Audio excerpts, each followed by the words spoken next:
leitura. Eu vou devolver as provas hoje, qualquer coisa vocês me procuram, tá? Quem que é João Cândido Aguiar? Eu acho que é Maria Eduarda. Ah, pode ser.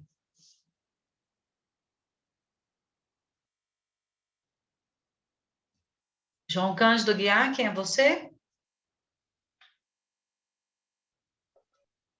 João Cândido Aguiar, quem és tu? É a Duda, Maria Lúcia.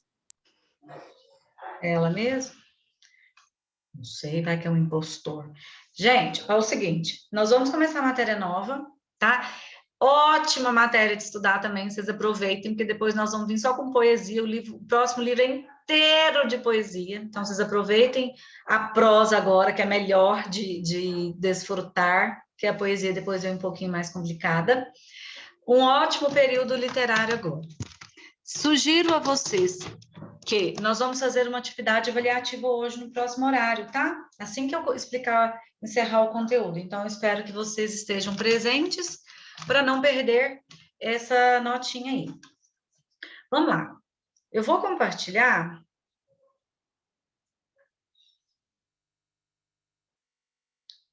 Eu vou sair da frente. Isso. Eu já até expliquei essa questão. É claro que eu sempre começo um período literário com a nossa linhazinha literária, para vocês não esquecerem jamais dessa ordem bonitinha. Eu vou fazer duas dessa vez. Dessa vez não, geralmente já fiz outras vezes, né?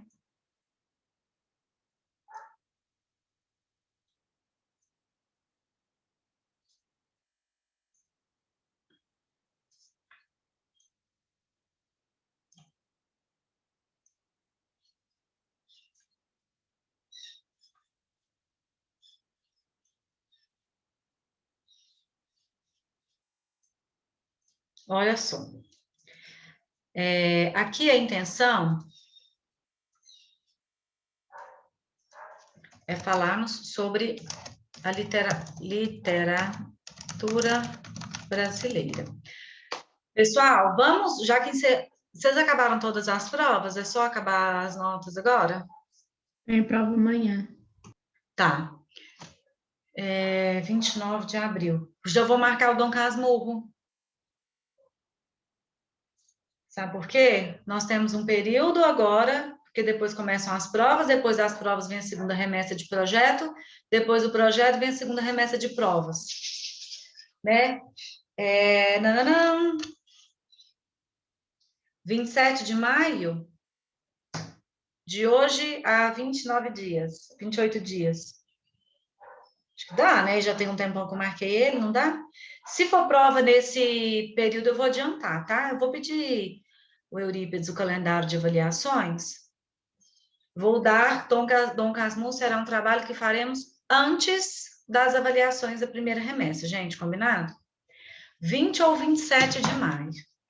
Vou anotar aqui no cantinho.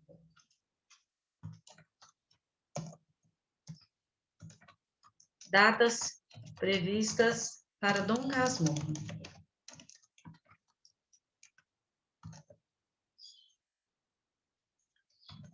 (20 de maio, 27 de maio. É o seguinte, antes de começar a leitura do Dom Casmurro, eu preciso que vocês leiam Dom Casmurro sobre uma perspectiva já. Deixa eu pegar meu caderno.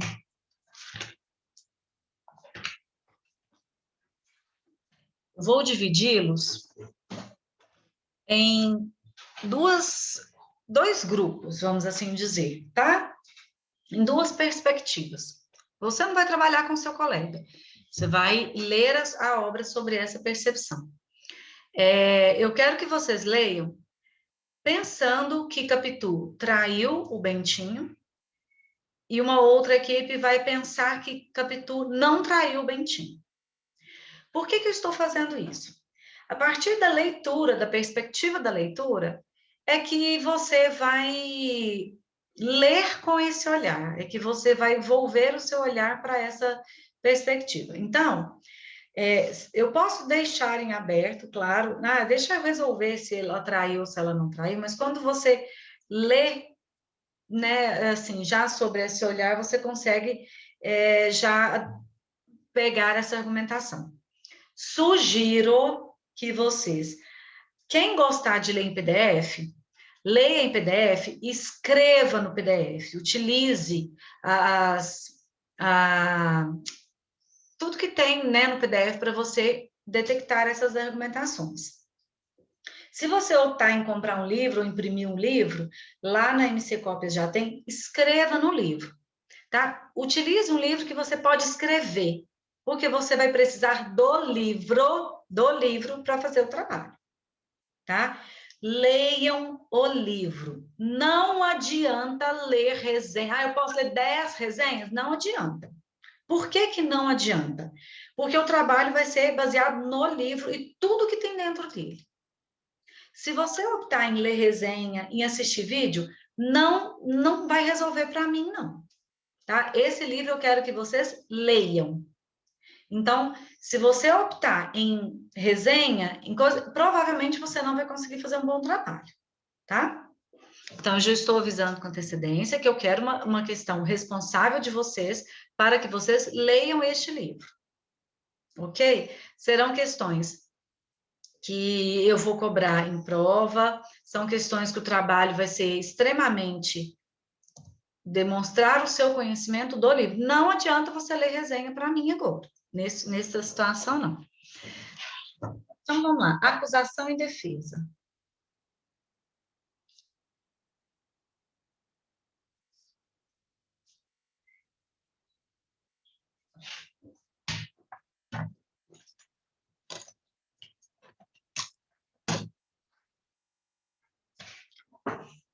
Vamos anotando aí? Espera aí que eu vou dividir aqui.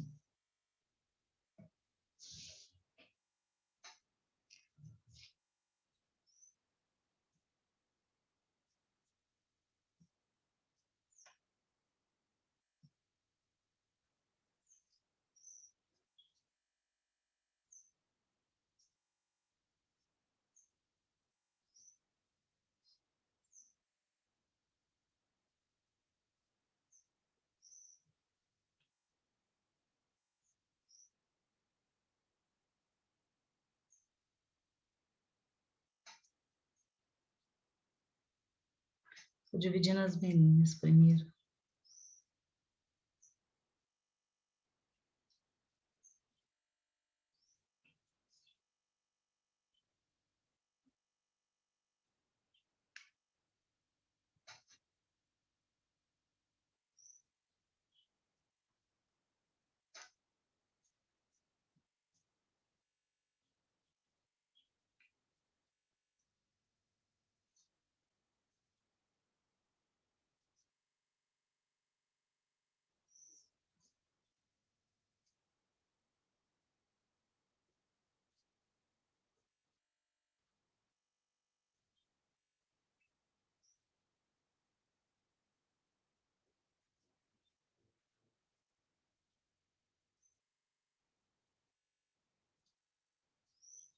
Acho que deu.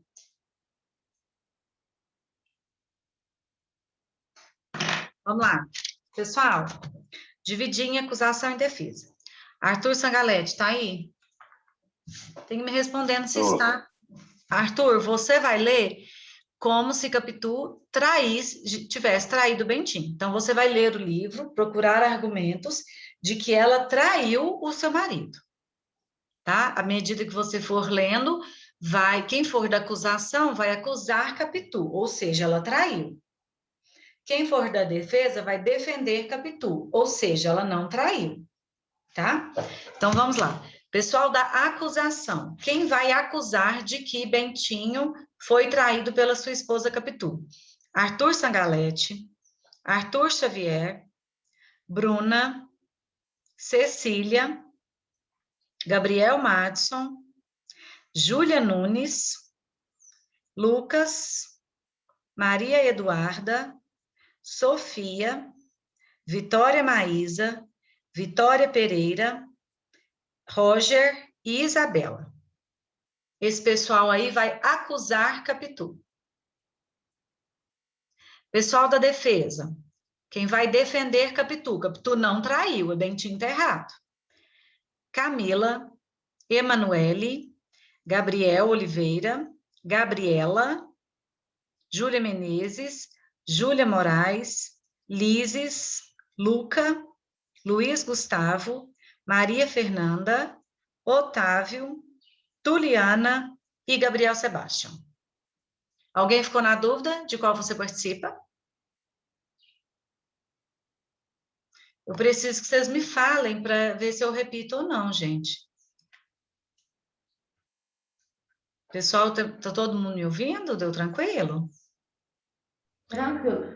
O nome do Olha, livro é Dom Casmurro? o livro se chama Dom Casmurro. Todo mundo chama o livro de Capitu, sabe, Vitória, atualmente, mas ele chama Dom Casmurro, porque é o personagem central mesmo e vai girar muito em torno disso. Pessoal, o livro se inicia com a explanação dos personagens. Existe, na verdade, quase um capítulo por personagem, tá? Então, se prendam a esse começo do livro, que ele vai servir para o meio do livro. No final do livro, na verdade, todo mundo morre, tá? Então, depois começa aquela morreção danada, é típico do realismo, né? Todo mundo morre, igual Memórias Póstumas de Brás Cubas, todo mundo morre. Então, vai começar aquela morreção danada, aquilo ali não vai ser tanta efervescência para nós. A maior efervescência é o começo, o meio e quase o final do livro, tá? Então, eu sugiro que vocês façam essa leitura. O que eu vou cobrar no trabalho? Argumentação, argumentos. Não é você falar o que você acha. Eu não quero que ninguém fale. Eu acho que ela traiu. Não quero que você ache. Eu quero que você tenha certeza do que você está me falando, baseado nos argumentos que o livro te impõe. Fiquem presos aos detalhes. Fiquem presos a uma frase. Gente, mas aconteceu isso? Olha essa frase. Fiquem presos nas frases. Por isso eu sugiro que leiam com o marca-texto. Eu já pedi essa leitura já tem algum tempo. Estou dando mais 20 dias. Então, eu espero que vocês estudem o livro, tá? Quem conseguir captar mais detalhes para a argumentação, melhor será a nota. Não é uma disputa. É simplesmente uma forma de debater para girar a argumentação. Tem argumento para todo mundo falar? E sobrar, tá? E ainda sobra. O livro é extremamente intrigante, o livro é extremamente completo. A linguagem de Machado de Assis, a perspectiva dele, eu acho que vocês já viram o tanto que ele é sagaz, o tanto que ele é irônico. Então, fiquem presos nessas questões, tá? Eu só vou confirmar a data com vocês a partir do momento que eu tiver o calendário da próxima avaliação. Eu já vou pedir o Eurípides agora à tarde, e aí eu já confiro com vocês. Confirmo a data certinho. Mas 20 ou 27 de maio fazemos essa explanação, e vai ser um sucesso, vocês vão ver só. O ano passado, não sei se vocês ficaram sabendo, ouviram falar, ou se, sei lá, viram, nós fizemos o júri simulado da Capitu, na turma que hoje está no 3º ano. Então, de fato, eles foram divididos em advogados, em personagens, em acusação, em defesa, e nós fizemos todo o decorrer do júri simulado. 3 professores foram jurados, que foi a Cíntia, o Túlio e a Tânia. A Clarice foi a juíza e eu não fui nada, eu só fui uma telespectadora mesmo. E esse júri simulado, no ano passado, os alunos encontraram esses argumentos, no entanto, né, tivemos que argumentar na hora, porque eram advogados, não eram pessoas. E esse ano nós vamos fazer o debate. Esse debate, leiam sobre essa perspectiva. Manu, chegou agora? Cheguei, Maria Lúcia, minha internet estava meio travando, não estava conseguindo entrar. É porque eu já marquei a data do livro. Emanuele, você vai ser da defesa. Você vai ler o livro. Deixa eu esperar, Liz, que eu dou recado para as duas. Caiu. Bom dia, Maria Lúcia. Oi, Liz, eu estava te esperando para falar do trabalho, Emanuele caiu. Emanuele caiu? Emanuele. Eu não caí não, tô aqui agora. Lises e Emanuele, que chegaram agora. Eu marquei a data do trabalho do livro, tá? Aliás, marquei e não marquei. Vai ser dia 20 ou 27 de maio, só vou esperar o calendário das próximas avaliações, tá? E aí vocês vão ler o livro já se prendendo a uma perspectiva de traição ou não de Capitu. Emanuele vai ler da defesa. Emanuele, então, vai ler sobre que Capitu não traiu. Então, você vai pegar um livro ou em PDF, se você gostar, ou imprimir, e vai destacar no próprio livro argumentos que defendem a Capitu, tá? Argumentos que comprovem que a Capitu não traiu o marido. Lises, a mesma coisa, Lises também é da defesa, tá, Lises? Você vai ler o livro sobre a ótica que ela não traiu o marido. Então, tudo que você perceber no livro que comprove que ela não traiu, você vai lá e destaca no livro. O debate vai ser baseado em argumentos do livro. Todo mundo tem que estar com seu próprio livro em mãos ou na sua tela. Ok? Não dá certo você ficar preso em ler resenhas e resumos, porque eu quero a argumentação da página tal. Vocês vão argumentar assim, na página tal, eu encontrei isso, tá? Tem que ter a paginação para você argumentar. Então, eu quero que vocês façam um estudo do livro para mim. Dúvidas, pessoal? Então, eu vou voltar para minha aula.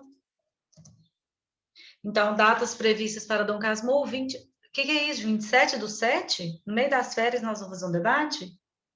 Ninguém me chama atenção, não? Não é 27/7, é 27/5. 27/7, se Deus quiser, nós estamos de recesso.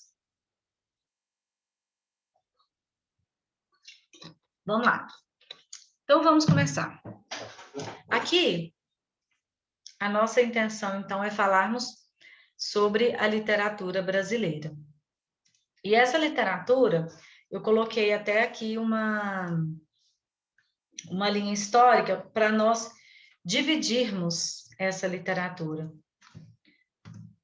em poesia e prosa novamente. Eu sei que nós já fizemos isso umas 100 vezes, mas nós vamos fazer 101 para vocês não esquecerem dessa separação, tá?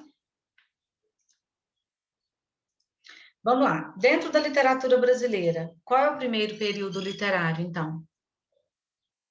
Já que nós já fizemos 100 vezes. A do Brasil? Do Brasil. Quinhentismo? O quinhentismo foi na descoberta. Do Brasil em si foi depois. Barroco. O barroco. Então, o barroco na poesia, né? Já que nós tínhamos uma predominância poética aqui. Depois do barroco.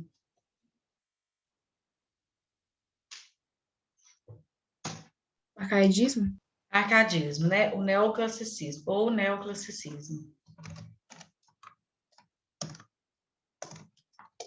O arcadismo. No arcadismo, nós também tivemos a predominância por poesia, já que o arcadismo ele vem do neoclassicismo, né? Um classicismo novo, então a predominância por poesia. Depois, o Brasil foi independente.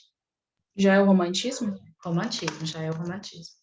Só que o romantismo, ele vai iniciar aqui para nós um processo da prosa.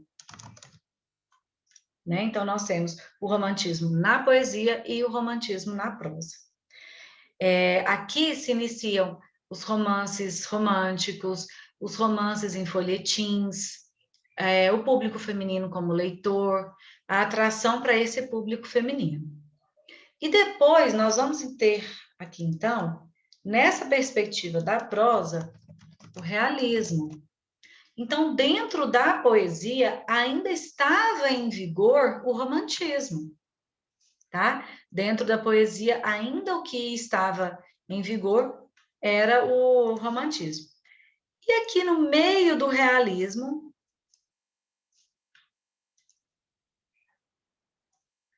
vai surgir um período, uma ramificação chamada naturalismo. É isso que nós vamos ver hoje. Enquanto esse realismo estava em vigor, na prosa, aqui vai surgir um período chamado parnasianismo na poesia. Então, por isso é que eu disse que nós vamos estudar o naturalismo, realismo na prosa, e depois nós vamos vir com a poesia parnasiana, com a poesia simbolista. Então, nós vamos ter um período um pouquinho extenso, muito extenso, não, um pouquinho grande agora, só poesia. Então, vai ser o último momento da prosa. Depois do parnasianismo, nós ainda temos um outro período de poesia aqui, tá? Só para vocês entenderem que a poesia que ainda estava em vigor era romântica, daqui a pouco é que vai surgir o parnasianismo, e a prosa estava em efervescência, com Machado de Assis e com os poetas naturalistas, os quais nós vamos trabalhar agora. Por enquanto, tranquilo sobre essa linha literária, alguma dúvida? Então, naturalismo não é um período sozinho, ele é uma ramificação do realismo. Ele surgiu 10 anos depois do realismo. O realismo se iniciou com Memórias Póstumas de Brás Cubas. Foi o primeiro romance de Machado de Assis, o qual foi publicado ainda em folhetim. 10 anos depois dessa publicação, surgiu o naturalismo. Bem mais tranquilo de entender por que desse surgimento.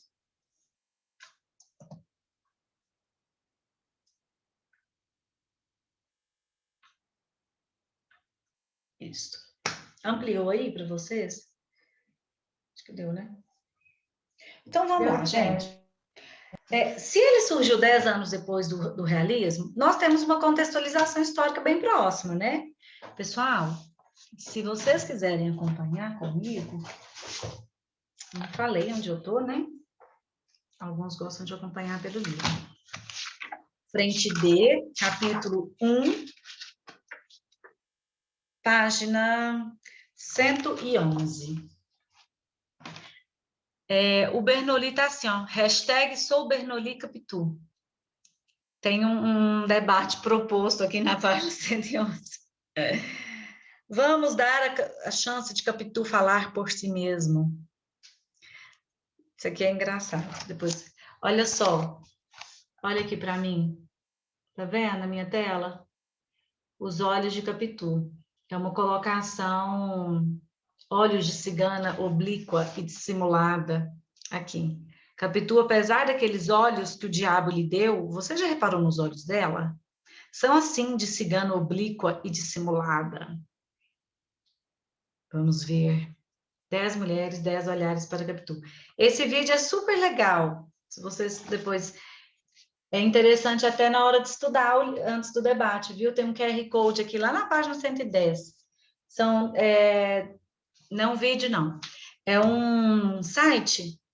São 10 mulheres falando da Capitu mesmo. Porque a Capitu é uma personagem que é extremamente famosa, tornou-se extremamente famosa, né? Já foi personagem de novelas, de filmes, aí, porque esse enigma da obra, se traiu, se não traiu, realmente ele está forte. Vamos para o naturalismo. O que acontece? Gente, essa contextualização histórica, ela vai ser extremamente importante para a principal obra. Então, não esqueçam da contextualização histórica. Brasil foi independente em 1822, então estamos no século XIX. Alguns anos depois, houve a abolição da escravatura. Então, e aí? Os escravos foram soltos, foram libertos. E aí, para onde que eles vão trabalhar? Para onde que eles foram? Alguém? Eles não foram para lugar nenhum, porque aboliu a escravidão, mas não deram nenhum acesso para eles de moradia, essas coisas. Então, eles tinham que procurar Exatamente. umas fazendas para morar ou ir para cidades. Exatamente. Então, eles ficaram, alguns foram para a cidade. Chegando na cidade, não tiveram condições de moradia. Aí entra a principal obra literária. Por isso que eu estou falando que a abolição da escravatura a gente tem que entender. Eles foram soltos, uns optaram em ficar na própria fazenda, né, para trabalhar, e outros optaram em ir para a cidade. Chegando na cidade, o que era o foco da cidade? a sociedade lá de Machado de Assis, a burguesia em ascensão. Esse povo chegou na cidade, não tinha lugar para eles ficarem. O que eles foram fazendo? Ficando na beira das cidades, nas beiradas, nos entremeios que tinham espaço. Não tinha espaço para eles construírem, não tinha recursos para essa construção, não tinha forma de saneamento básico para se construírem. Criou-se, então, como uma forma de moradia, nesta época, os cortiços. O que são os cortiços? Os cortiços eram casas, quartos, que eles bem aglomerados, parecido com favelas, né? Hoje os cortiços são proibidos, mas parecido com favelas. Tinha uma casa, a casa era assim, o tamanho desse cômodo meu aqui, tinha um quarto, um banheirinho, uma cozinha, era um ambiente muito curto, muito exprimido, mas que era como se fosse a Vila do Chaves. Trazendo mais para o contemporâneo, era a Vila do Chaves, com casas bem menores, só que nós tínhamos os espaços que eram de todos, então o quintal era de todo mundo, a água em abundância era para todo mundo, para se lavar, para se tomar banho, era de todo mundo. Então, nós tínhamos assim, todo mundo colocava roupa para lavar junto, lavava nos rios, colocava roupa para secar junto, então eles não tinham o mínimo de condições. Muitos escravos saíram da fazenda, libertos, e foram para esses cortiços, porque era uma forma mais barata de vida. E aí se iniciou algumas profissões novas. Então surgiu a lavadeira, surgiram os sapateiros, muitos iam para trabalhar nas pedreiras, não só os escravos, mas brancos também, que não tinham a vida da burguesia lá proposta por Machado de Assis. Conseguiram essa perspectiva? E o que isso tem a ver? Isso vai ser retratado aqui no naturalismo. Então, o naturalismo, ele vai estudar essas influências filosóficas dentro dos personagens. Eu quero que vocês percebam uma discrepância muito grande entre o realismo e o naturalismo. Mesmo que são períodos que caminham juntos, são ramificações, são períodos opostos, bem distintos. Então, aqui nós temos o cientificismo. O homem é estudado enquanto ciência. Eu pego um ser humano, eu coloco ele lá na favela. Ele precisa agir daquela forma porque o meio ambiente que ele vive cobra isso dele. Não quer dizer que ele é ruim, quer dizer que ele tem que ser malicioso, quer dizer que ele tem que ter cautela na hora de falar. Alguém já foi visitar a favela? Uma favela em cidades maiores? Eu já fui no Vidigal, lá no Rio de Janeiro. Alguém já foi? Ninguém? E eu nunca cheguei, não, mas eu já vi. Já viu, né? Se for no Rio de Janeiro, você vê... vê É, se for no Rio de Janeiro, todo lugar que você vai passar, você vê a Rocinha. O Complexo do Alemão, que agora é pacificado, mas você vê. O Vidigal também é pacificado, mas a gente sabe que essa pacificação, né, não é 100%. Gente, tô no Vidigal, eu fui no Vidigal tem uns 2 anos, ou 3. Acho que 2 e pouco. Chegando lá, eu não vou ficar com o celular na mão, lindamente lá filmando. Por quê? O ambiente que eu estou me cobra isso. A máxima descrição. Eu não sei quem eu estou filmando. Só entra na favela. Hoje, você não entra na favela. Cheguei lá, a Júlia mora lá na favela. Vou visitar a Júlia. Eu não vou visitar a Júlia com meu carro, não existe isso. Só entra lá com algum morador de lá, Uber não entra, taxista não entra, você só entra com um meio de transporte lá. A gente sabe que aqui no Brasil, na verdade, a gente está sustentando o tráfico, né? Mas, só que você não vai entrar lá, vamos filmar. Claro que não, eles pedem o máximo de descrição. Então, o meio ambiente em que eu estou me faz agir dessa forma. Assim, é o ser humano estudado nas obras naturalistas. Eu pego um ser humano e o coloco dentro daquele lugar. Como que ele vai agir? Vocês entenderam a relação que eu fiz? Eu não sei se deu para perceber, mas é o ser humano sendo trabalhado naquela forma. Olha só, Machado de Assis, ele pega o ser humano e coloca naquela sociedade. Aquela sociedade que trata o casamento como negócio, aquela sociedade que... lembra do Brás Cubas, que não fez nada da vida, que não trabalhou? A sociedade não cobrou isso dele. Então, é o ser humano trabalhado dentro daquele lugar. E aí nós vamos entrar em Freud, na psicanálise de Freud. Freud explica essa dinamicidade, essa adaptabilidade do ser humano. Tá? Então, o ser humano, ele é resultado do ambiente em que ele vive. Ele é uma adaptação do meio, uma adaptação da raça e uma adaptação dos fatos. Ser humano é estudado enquanto ciência. E aí, quais as características da literatura naturalista, então? Eu vou colocar esses slides para vocês hoje, tá? No meu Bernoulli. As forças da natureza explicam o mundo, porque é tudo da natureza. Então, o ambiente em que eu estou é natural e ele vai influenciar no meu comportamento, tá? Condicionamento do ser humano aos instintos biológicos e ao meio social. Pessoal, você vai passar férias, Manu, que está na Bahia, por exemplo, você vai passar férias em janeiro, né, que está mais calor. Lá em Natal, ou lá na Bahia, a gente sente muito calor, né? Você sente calor, não é uma temperatura, você chega no hotel, você já taca o ar-condicionado, porque aquele ambiente é diferente para nós, aquele clima é diferente para nós. Quem já mora lá a vida inteira já está adaptado com aquele clima.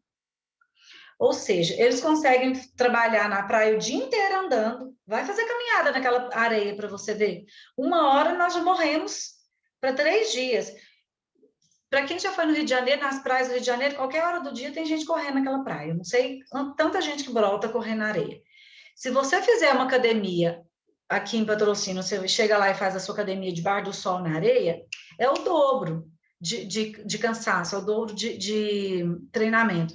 O que acontece? O ser humano é condicionado onde ele vive. Então, ele é condicionado ao clima, ele é condicionado às pessoas, ele é condicionado ao ambiente em que ele vive.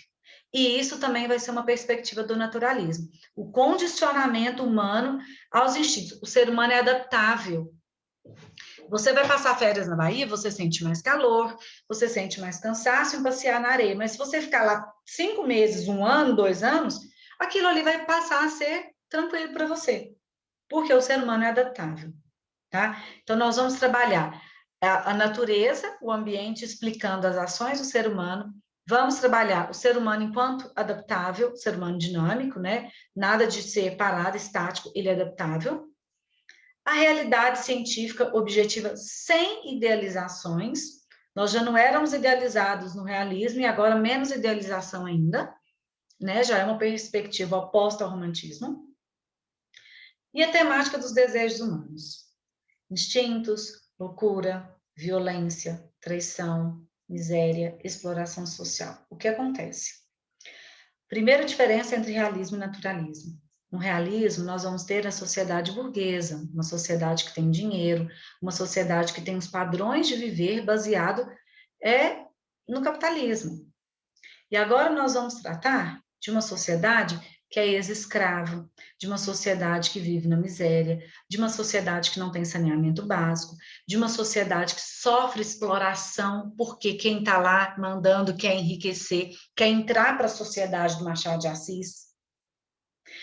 O objetivo de quem tem um pouquinho de poder é ter um título para participar de uma sociedade. Lembra do Memórias Póstumas de Brás Cubas, que ele queria se casar com Eugênia, porque o pai dela daria um título político? Então, aqui o pobre querendo esse título político, querendo comprar titulação. E aí, o pobre, que tem o mais pobre dependente dele, nós vamos ter uma exploração social, né? Pagamento muito alto de alimentação, de alimentos, ou aluguel muito alto, e ainda o trabalho muito duro, com salários muito baixos. Então, nós vamos ter essa exploração social, e eu faço de novo a retomada: análise do comportamento humano e social. O homem é estudado. Agora vai ser uma ciência. Eu pego o homem e coloco lá no laboratório. O laboratório é o ambiente em que a obra acontece. Só que eu não vou trabalhar somente com o pobre. Não existe exploração social só com o pobre. Nós vamos ver o ser humano adaptável no ambiente que ele está inserido, até em um colégio interno, por exemplo. Tá? As famílias que tinham dinheiro, gente, me fala o horário. As famílias que tinham dinheiro podiam mandar seus filhos para os colégios internos. Como que eram esses colégios? O ser humano adaptava aquele ambiente. Eu sou de uma forma, mas o colégio interno me propõe ser de outra forma. E isso acontece hoje, né? Nós somos adaptáveis. Você se torna malicioso de acordo com o lugar que você está, você se torna mais calmo de acordo com o lugar que você está. Se você vive em uma casa com muita turbulência, com muito barulho, muita briga, você se torna participante dela. Se a sua casa já é uma casa mais tranquila, mais da paz, você se torna participante dela também. Deixa eu só fazer chamada. Deixa eu só terminar isso aqui, então. Aí nós vamos entrar numa característica nova, tá? O materialismo e a animalização. O ser humano vai ser tão estudado enquanto ciência que ele vai ser tratado com características animalescas, de animais mesmo. A falta de condições de vida vai ser tão grotesca que o ser humano é visto como se fosse um animal dentro daquele ambiente, tá? Vou explicar melhor dentro de O Cortiço. Temas sociais, obscuros, polêmicos, porque nós vamos polemizar essa questão do ser humano sendo adaptável, o ser humano chega de um jeito, mas o ambiente impõe outro a ele. Foco na análise do comportamento humano de novo. Sensualismo e erotismo. Assim como tem também no realismo, né? A questão da traição, a questão do erotismo, sensualizando para o outro, a questão da conquista, impessoalidade e engajamento. Ninguém vai ter sentimentalismo, né? Uma característica bem oposta ao romantismo, nada de sentimentalismo. Romance experimental, esse aqui eu vou parar um pouquinho. Por que é um experimento? Lembra que eu falei agora há pouco que eu pego o ser humano e coloco no laboratório, vou estudar ele? O laboratório é o ambiente onde ele está inserido. O ser humano, eu coloco ele num colégio interno, estudo todos os comportamentos dele. Eu pego um ser humano e coloco dentro de um cortiço onde não tem condições mínimas de vida. Aí eu estudo como que ele age. Eu pego um ser humano e coloco ele no meio da favela. Estudo como ele age. Eu pego um ser humano e coloco ele dentro da sociedade da burguesia. E estudo as ações dele baseadas naquele ambiente. Tá? Uma linguagem coloquial, uma linguagem bem simples. A leitura é ótima. Uso das descrições de ambientes e pessoas. Assim como a descrição acontece no realismo, para que o leitor ele não perceba apenas os fatos, mas ele tem que perceber como os fatos acontecem. Ele não tem que saber que aconteceu uma morte, mas sim como a morte aconteceu, quais as minúcias daquela morte. Vamos lá, só fazer chamada, senão me perco. Dica hoje, 29.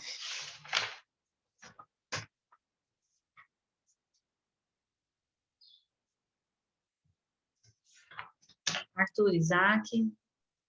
Presente. Arthur Xavier. Presente. Bruna. Presente. Camila. Presente. Cecília. Presente. Emanuele. Gabriel Madson. Presente. Fernanda Emanuele caiu, Maria Lúcia. Ok, isso eu pensei mesmo. Gabriel Faria. Presente. Gabriela. Presente. Júlia Menezes. Júlia Moraes. Presente. Júlia Nunes. Presente. Escondida, mas está presente, né? Lises. Presente. Luca. Presente. Lucas. Presente. Luiz Gustavo. Luiz Gustavo. Não? Maria Eduarda.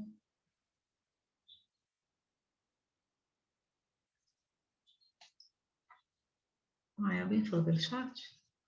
Maria Eduarda também não? Ela não tinha entrado naquela hora? Já caiu?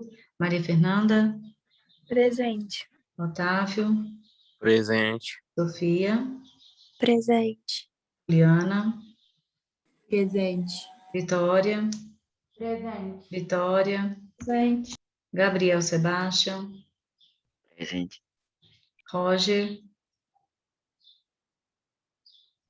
Roger, Isabela. Ué, cadê a Isabela? Maria Lúcia, eu acho que hoje ela tá com problema na internet dela e parece que ela tava só com 4G. Ih, Aí ela não conseguiu entrar em não nenhuma consegue. aula. Luiz Gustavo entrou?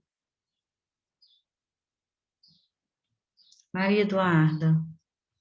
Maria Eduarda tinha entrado.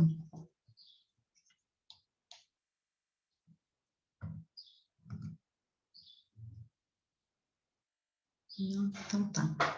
Ô, gente, vou falar dos autores e vou dar uma atividade no próximo horário avaliativo. Não percam, por favor, para nós fecharmos as questões do naturalismo, encerrarmos. É um período ótimo, gosto muito das obras do naturalismo, vocês vão gostar também. Vou apresentar o Cortiço, espero que vocês leiam num futuro bem próximo. Até daqui a pouco, então. Boa quinta-feira para vocês, fiquem com Deus. Daqui a pouquinho, no sexto horário, a gente se vê. Beijo, gente. Tchau. Obrigada.